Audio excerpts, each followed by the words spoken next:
This is Hassan Nasrallah, the leader of Hezbollah, an Iran-backed armed group and political party that controls much of southern Lebanon.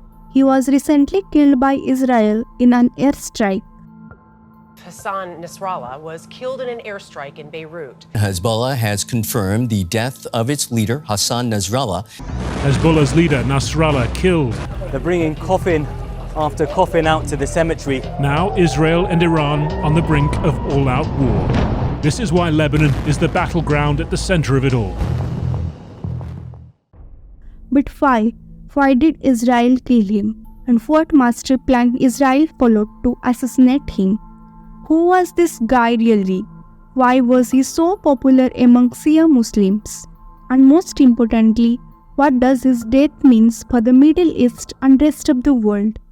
Nasrallah was born in Beirut's neighborhood in 1960. He grew up in a poor Shia-dominated part of Lebanon, which influenced his early political beliefs. His interest in Shia Islam grew under the influence of Musa al-Sadr, a Lebanese cleric.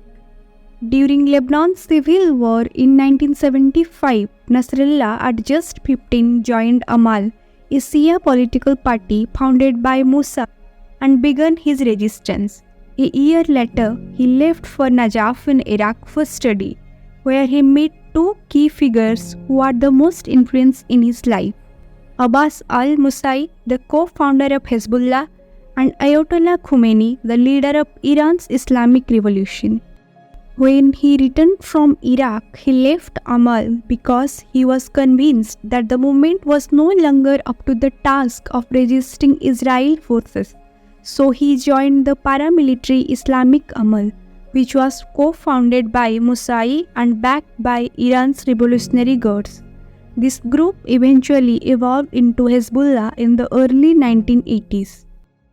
His rise to the top of Hezbollah came in 1992 after Israeli forces assassinated his mentor Musai. At just 32, he became the leader of Hezbollah, vowing revenge for the killings. His ascension marked a turning point for Hezbollah. They orchestrated a series of deadly attacks under his command, including a bombing at the Israeli embassy in Argentina that left 29 dead. Nasrallah's leadership was defined by his ability to seamlessly navigate the dual role of military commander and political leader. In 1997, the killing of his 18-year-old son Hadi by Israeli forces only served to heighten his standing within Hezbollah. His calm public acceptance of the tragedy reinforced his image as a devoted leader, willing to sacrifice everything for the cause. Hezbollah even managed to build a formidable military arsenal with his help and the backing of Iran. The group is currently believed to have hundreds of Fateh, 110 ballistic missiles with a range of 260 km. These missiles are capable of reaching deep into Israeli territory. Nasrallah's influence extended well beyond Lebanon's border. His efforts positioned Hezbollah as a central player in Iran's axis of resistance, offering support to groups such as Hamas in Gaza, Shia militias in Iraq, and Yemen's Houthis. But wait, why was he Israel's top target? Why did they want him dead?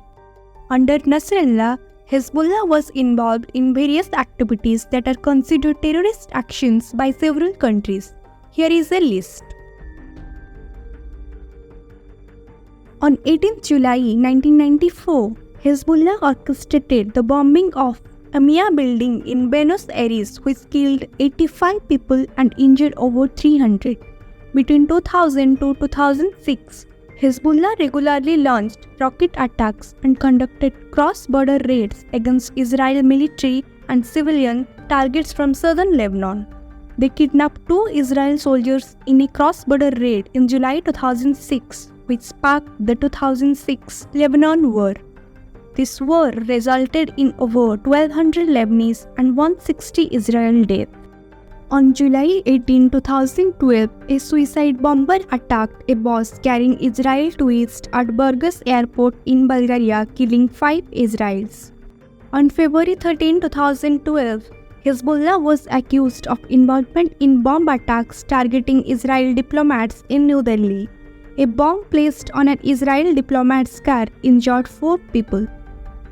Nasrallah is more than just a military commander, he is a symbol of the Shia resistance against Israel.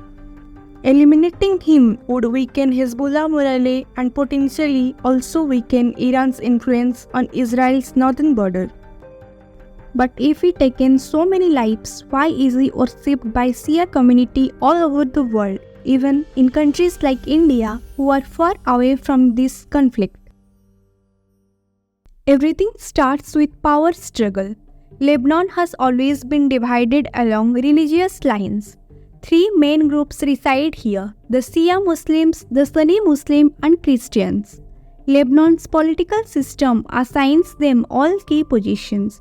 It's designed so that they share power, but in reality, it's often make division worse. The Shia often get neglected by the government in Beirut. In the 1970s, a political and armed movement fighting for Shia right had cropped up. Other groups were competing for power too. By 1975, a civil war broke out. The Lebanese started fighting among themselves. It was during the chaos of fighting that Hezbollah emerged. During that time, a Palestinian group based in southern Lebanon had been attacking Israel. Israel sent tanks to wipe them out. They say they had one goal: to root out all the Palestinian base across the border from their northern settlement. But they occupied an area there. They didn't just kick the Palestinians out and leave. They came, they stayed, they occupied. Hezbollah, who were already aligned with Iran's revolutionary ideology, came together to fight the Israel force. Under Nasrallah, Hezbollah fought a war against Israel that led to the Jewish state ending its 18-year occupation of southern Lebanon in 2000. Not even that. Under him, Hezbollah set up a political party which won its first seat in the parliament in 1992 and eventually became a leading voice for Lebanon's Shia community. They ensure that Shia community had a say in government and in decision-making process in Lebanon. The pro-Hezbollah bloc had 62 of the 128 seats in Lebanon's parliament as of today. Under Nasrallah, Hezbollah also developed a large welfare network in Lebanon, including health centers and schools. Despite his power, Nasrallah maintained a public image of humility and accessibility. This difference between him and the often corrupt political elite in Lebanon made him more relatable and trustworthy to the common people. This is why his poster and images are everywhere in southern Lebanon. Since the 2006 Lebanon war, Nasrallah has rarely appeared in public, knowing he is a prime target for Israel assassination. He lives and operates from a sophisticated underground bunker system which is well fortified and designed to withstand airstrike and missile attacks. His whereabouts are kept a closely guarded secret. Hezbollah does not use cell phones or any modern device to prevent Israel from hacking and tracking his location. Yet, Israel still managed to kill him. Thousands of small explosions in bags, pockets and hands all across Lebanon. And thousands of its members were injured in booby-trapped pager and walkie-talkie explosions earlier this month. On September 17, 2024, 3,000 explosions occurred across southern Lebanon. A couple of years prior, Hassan Nasrallah ordered Hezbollah members to destroy their phones out of fear of hacking by Israel. They ordered a large consignment of pagers to replace their mobile phones as a means of communication. This order was given to Taiwan-based Gold Apollo. However, they didn't have the capacity to produce the pagers, so they outsourced the manufacturing to BSC Consulting, which was willing to produce these pagers at a very low price, securing the deal.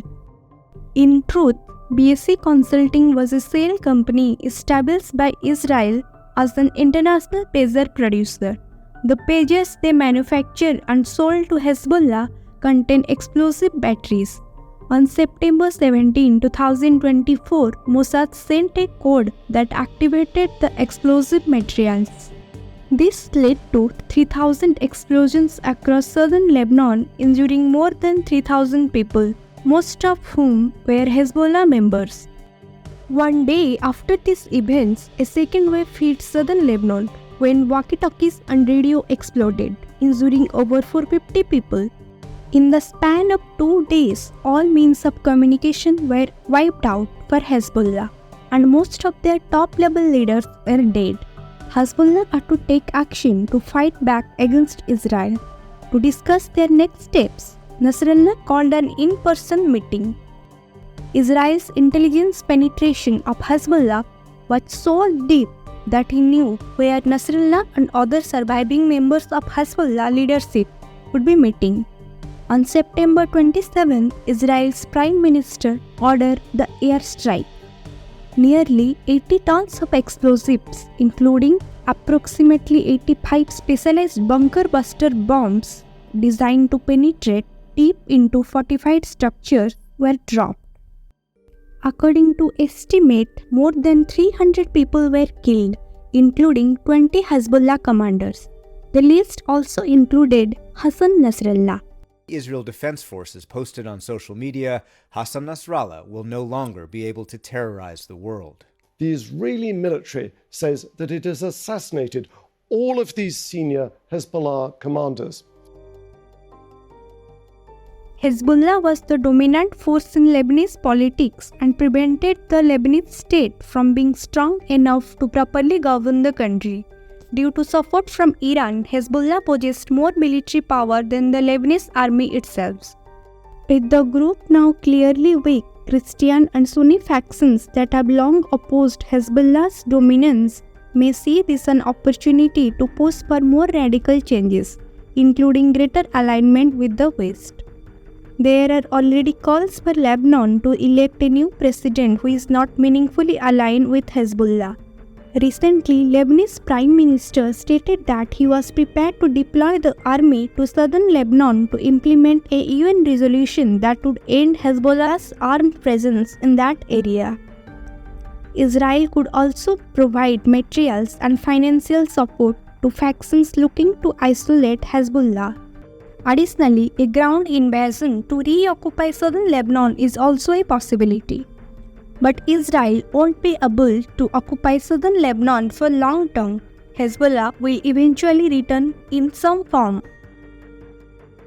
Jordan, Egypt, and Gulf states like Saudi Arabia, the United Arab Emirates, and Bahrain are reportedly pleased to see setbacks for groups like Hamas and Hezbollah. These nations want to weaken Iranian influence in the region and shift decision-making back to majority Sunni state. However, they have concern about an uncontrolled Israel that might move forward with its plan for a greater Israel.